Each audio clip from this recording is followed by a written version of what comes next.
ಏನು ಉದ್ದೇಶ ಪ್ರತಿಭಟನೆ ಮಾಡ್ತಿರೋದು ಅಂತ?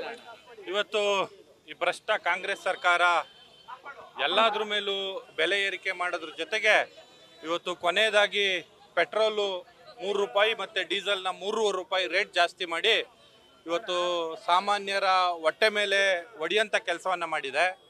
20 ರೂಪಾಯಿ ಇದ್ದಂಥ ಸ್ಟಾಂಪ್ ಪೇಪರ್ 100 ರೂಪಾಯಿ ಆಗಿದೆ. 100 ರೂಪಾಯಿ ಇದ್ದಂಥ ಪೇಪರ್ಗಳು 500 ರೂಪಾಯಿ ಆಗಿದ್ದಾವೆ.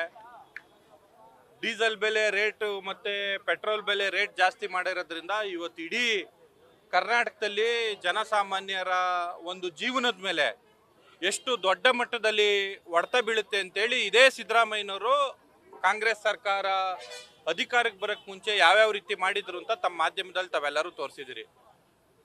ಇವತ್ತು ವಿದ್ಯುತ್ ಬೆಲೆ ಜಾಸ್ತಿ ಆಗಿದೆ, ಸ್ಟ್ಯಾಂಪ್ ಡ್ಯೂಟಿಗಳು ಜಾಸ್ತಿ ಆಗಿದೆ, ಎಲ್ಲ ಪ್ರತಿಯೊಂದು ಶುಲ್ಕಗಳು ಕೂಡ ಇವತ್ತು ಕರ್ನಾಟಕದಲ್ಲಿ ಕಾಂಗ್ರೆಸ್ ಸರ್ಕಾರ ಬಂದ ಮೇಲೆ ಯಾವ ರೀತಿ ಹಗಲು ದರೋಡೆ ಮಾಡ್ತಾ ಇದ್ದಾರೆ, ಯಾವ ರೀತಿ ಜನಗಳಿಗೆ ಮೋಸ ಮಾಡ್ತಾ ಇದ್ದಾರೆ, ನಮ್ಮ ದುಡ್ಡನ್ನು ತೆಗೆದುಕೊಂಡು ಏನು ಗ್ಯಾರಂಟಿ ಯೋಜನೆಗಳು ಕೊಡಬೇಕು ಅಂತೇಳಿ ಇವತ್ತು ಹಗಲು ದರೋಡೆ ಮಾಡ್ತಾರಂತ ಈ ಕಾಂಗ್ರೆಸ್ ಸರ್ಕಾರದ ವಿರುದ್ಧ ಇಡೀ ನಮ್ಮ ಭಾರತೀಯ ಜನತಾ ಪಾರ್ಟಿ ಕರ್ನಾಟಕ ರಾಜ್ಯಾದ್ಯಂತ ಎಲ್ಲ ಜಿಲ್ಲೆಗಳಲ್ಲಿ ಇವತ್ತು ಉಗ್ರವಾದ ಒಂದು ಪ್ರತಿಭಟನೆಯನ್ನು ಮಾಡ್ತಾ ಇದ್ದೀವಿ. ಇವತ್ತು ಸಾಂಕೇತಿಕವಾಗಿ ಮಾತ್ರ ಮಾಡ್ತಾ ಇದ್ದೀವಿ. ಇನ್ನು ನಾಳೆ ನಾಡಿದ್ದೊಳಗಡೆ ಏನಾದರೂ ಇವರು ಪೆಟ್ರೋಲು ಡೀಸೆಲ್ ರೇಟನ್ನು ಜಾಸ್ತಿ ಮಾಡೋದನ್ನ ವಾಪಸ್ ತಗೊಳ್ಳಿಲ್ಲ ಅಂತ ಸಂದರ್ಭದಲ್ಲಿ ನಮ್ಮ ರಾಜ್ಯಾಧ್ಯಕ್ಷರಾದ BY ವಿಜೇಂದ್ರ ಅವರು ಮತ್ತು ಪ್ರತಿಪಕ್ಷದ ನಾಯಕರಾದ ಅಶೋಕ್ರವರು ಮತ್ತು ನಮ್ಮ ಎಲ್ಲ BJP ಹಿರಿಯ ನಾಯಕರು ತೀರ್ಮಾನ ಮಾಡಿ ಗುರುವಾರದಿಂದ ಆಚೆಗೆ ನಾವು ಇನ್ನೂ ದೊಡ್ಡ ಮಟ್ಟದ ಪ್ರತಿಭಟನೆಯನ್ನು ಮಾಡ್ತೇವೆ.